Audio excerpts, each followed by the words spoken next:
Hello, guys, and welcome to Behind the Hustle Show on Peter's Today's. Trudy is my name. Today, I have with me here a cattle farmer who is here to share an inspiring story behind his hustle. So, you are welcome to engage you. Thank you. Okay, please, can you tell us your name and what you do? Okay. My name is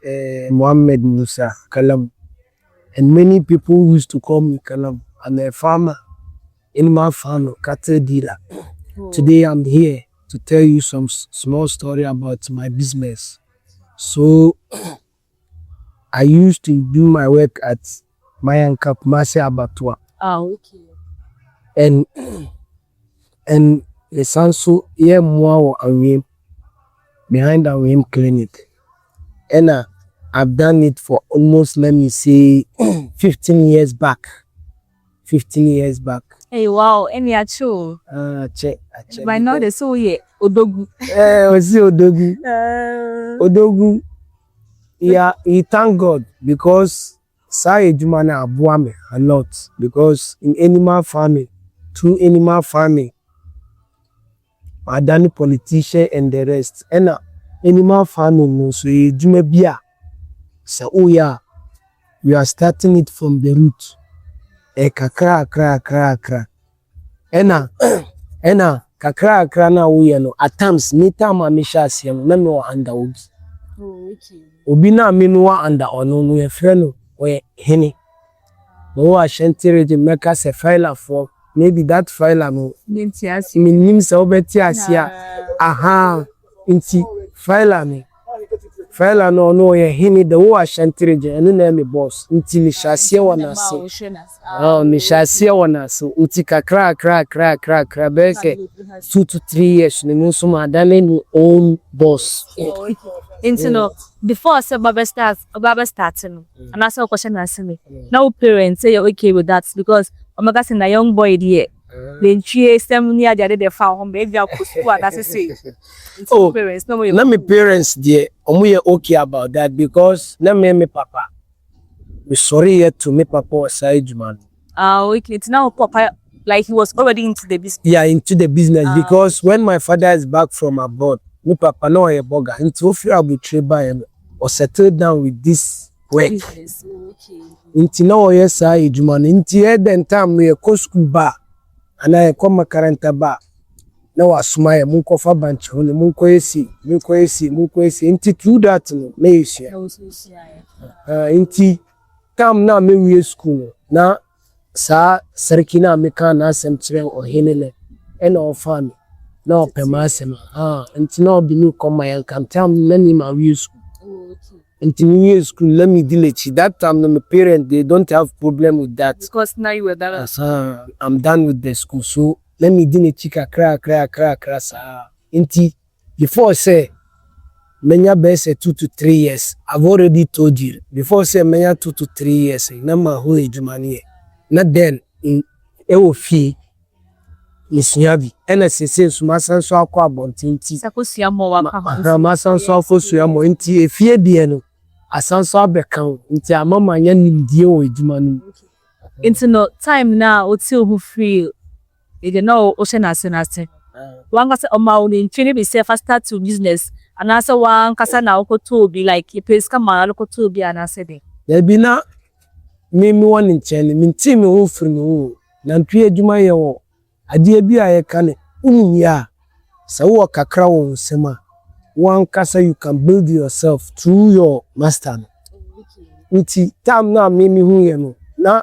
kakra me wona na kakra me nya na metimi save kakra sa wati ase na me de akwakoto na ntwe meka se letimi aka se de na ntwe ba wo dwom won ma Mayanka Kumasi Abattoir na makwakoto because maybe then time make us 1,500 and 1,000. That's still na do omo. Ebu there but hey still say na ntwe ba ku ni musika. Inti then time 1,000 1,500 no ukoto na wo di na abafi. Inti ko ejuma efie no abo ugu na wo hwe ne kakra inti ko ejuma na kakra obenya no utimi di to biane anase o mantemu no utimi die maybe omo to kokko bayra na omo fifuo na wakosra omo banchika no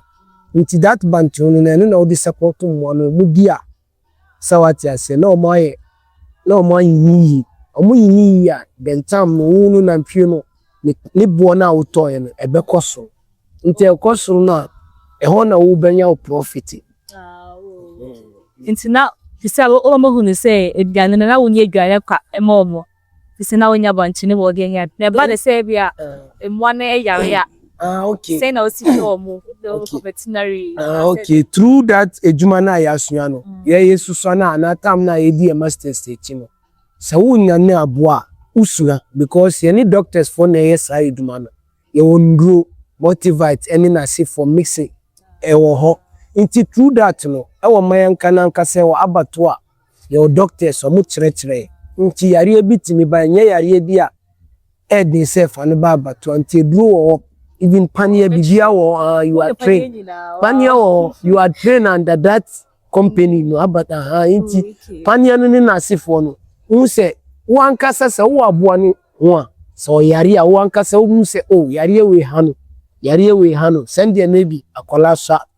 na ni ma me say akola ni yare ani ma me hu say akola ni it's the same as that nti na wa ko hu edu a esese nkoto to a wo twopa ni ebi nso wo a mix utimi nani e wo bibi na wa bi ye wo die o de egumi enu e ya ho li ejuma enye sa wo mbie enum ye wo de ebie na ndigum ye wo de nso a ye wo no panie ene ye wo de nso a ye de srasra no musa ni nyina ye sra ye kan say yare edu wo me kan say rashes na den tam dum wo na ntwe bi na rashes na hano ntimi kwa kan kire me doctor kan kire me say me pay kan say penicillin powder any nkuto me kan fra na me di asrasra na me ye yampa 3 days 4 days na eko rashes teacher say in right edema mi panit mi elibe so sa the be sound so demand one but some different ways maybe a bit number maybe 15 millimeters be no the brema abono maybe ni pound 15 millimeters that's it into no sesiano all starts no den twe sen na udom sha ase na sesiano so den twe do sen ana wenya it depends on sika ewo wonsem ena se sika wo wonsem na se efie akra wo ho na se mu ni se oh we good vision they can help nti so mo boa let me say back I told you that I started maybe that time 1,000 or 1,500 maybe 1,500 who shall see ni obusu afo na wo ma me se wo ma me ti ase na wo papa na your younger sister maybe kakra on sema you can talk to her nti uni mi kasa obetimi abisa o se na wo so obeka se na open mo ase so the can one about 2,000 then put me up 1 million some so what just even if they are young cry you can start it with that oh me san na me ya dum na so utimi show mu ya yes like it because maybe a lack obitimi to na dwe back obetimi adi profit or so maybe times 2 times 3 so what and it depend say send your obehwe mo eni na ka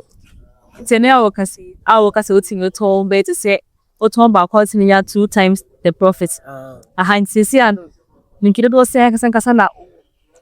for now no be very 20 because so start you man very 15 years in so you sure say for now the metima country say for now the in my future the me adie mi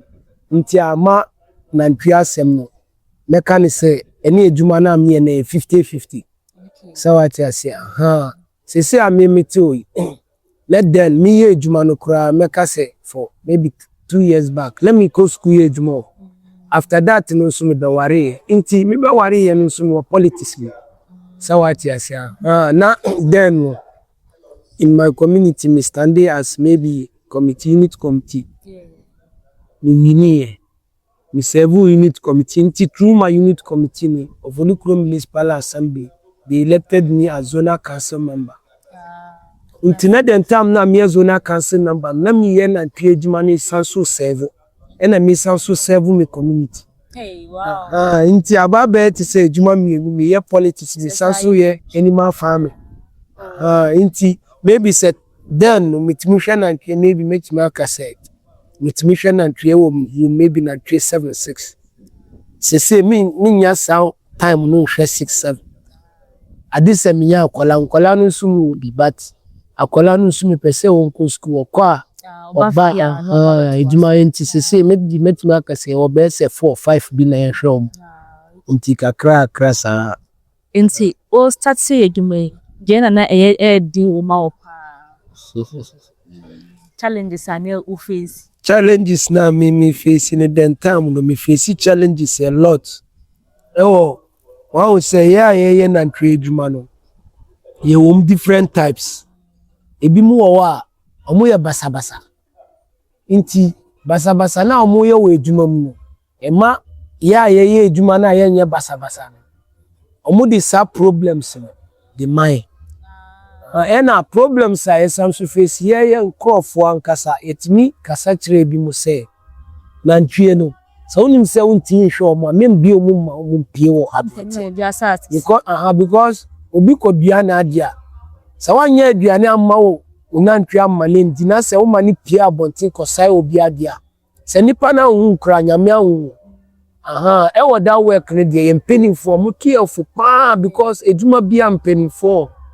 yensu ye wo empenifo mo daya no possible say lo bie le ntwe pie na possible board na manfo kasa look at me the before ba one kwa plan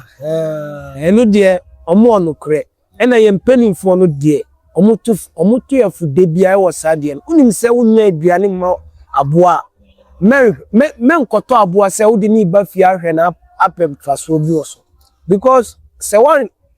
hwe aboa ni ya obe de anya mfaso ade na obi be kwakodua ne board ne bench ana obi be ja na ade na aboa kwakwo now you are expecting that nipa no so be hu a opese onye de onu sume be aduane onu wo be kwakodu on fie mu wo akose na ama wo aboa yi so nu se sabe ne de enye ntie animal farming cattle dealers ya ye hwem ye tufu osani omanioma ne so pa even then from municipal assembly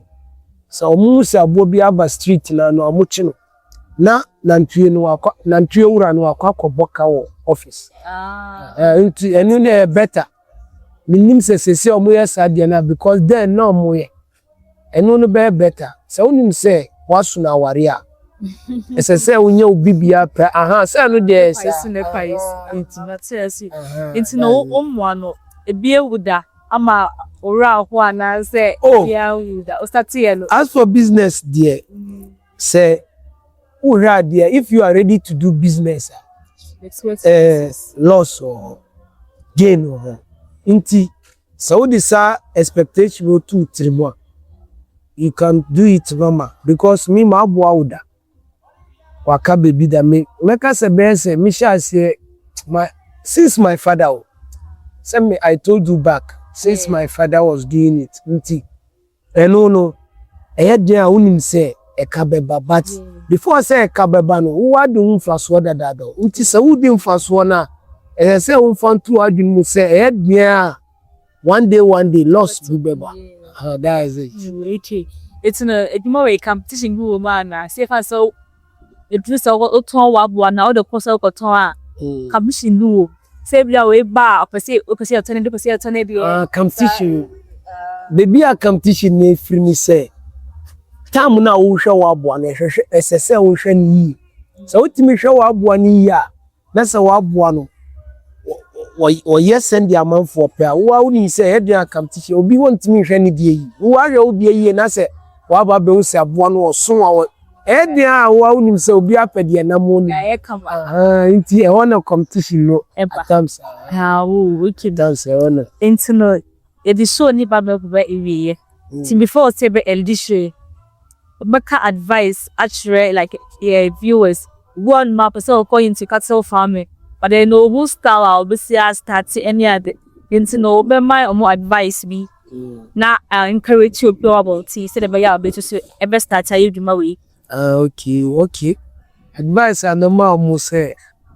one will say yeah juma ye before say be share juma na so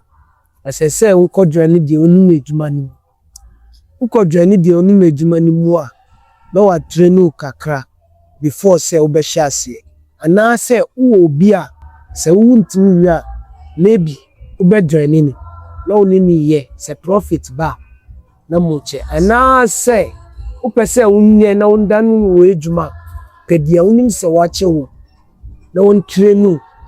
then time you be this one for so but say unim ejuma ni mu na say pre kwa watie si chale wo be bre nti pedie wonim say bibia ade say kire wo even obi timi go school from primary to JHS training but still we SSR who person will teach but ade say ko training college say ko training college teachers training college nti that's it nti kosua say wonim mu akosua before say obey ejuma no say utisi mu say wo ye pre ko chale be lost be brave before say obey gain nti me if you to am let to am for any nipa omu sansu woma omuma omu nantwe pia bonte sese amanfo ni oma no omu hwe ni ye wo sa kwan no omu nye ni because sa ejuma no fa so enye ya even ministers and co president bebre mpenimfu be hu se we ye penyin organ omu wo family but omu send omu ye omu de no very very can say very can say interesting and omu no so munye no kom no omu kope maybe baby a ewura obia mpenimfo ne sawate o pen bi a oni no minim yana atam so fe ko hene mu aman that it is so the baby but that was say ojebre na ana yishiri na yo okay me so me das we dey say nya asida we yin na ye fa e kan say yin na we are teaching ourselves we are teaching ourselves we na yesuasua because a bit ma batam do so me pedibi won chance maybe e be knowledge bi won so mutima be it does it so say na wo kasano now wo can say we were into politics so we say about my crib now the cow political ambitions ne then tell politics nkakra under 1 minute okay me that's want me politics career the maker said the man me ba politics we community na name sorry me e frɛ Ofulukun constituency but me ni baby a me won me frɛ Ofulukun East electoral area and Ofulukun East no yo me sorry wo so what you say ma wo say mpuntu enko mpuntu e wo ma yen mpuntu obi awo nti me share with unit committee Liba unit committee ni through unit committee let me serve my like a cracker through that no kra me be security o man me assemble me volunteer security volunteer anajo amanfo edan no mo most sacrifice my me volunteer for more than years me nji kapra obi se me boa me man ampanso mutimi ye ejuma no but ye duru bebi so na mo na through that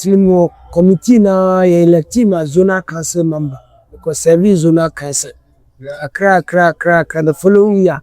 we say still maintain control when me ba forward for assembly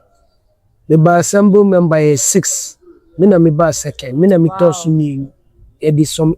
small imagine be na BT but we're that close but yes a mining domi mining the omu domi but na me didn't say me mre na enya so but na me aduma say me ebeba ebefa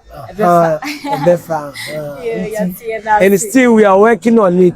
me the achievement ni say the person me mine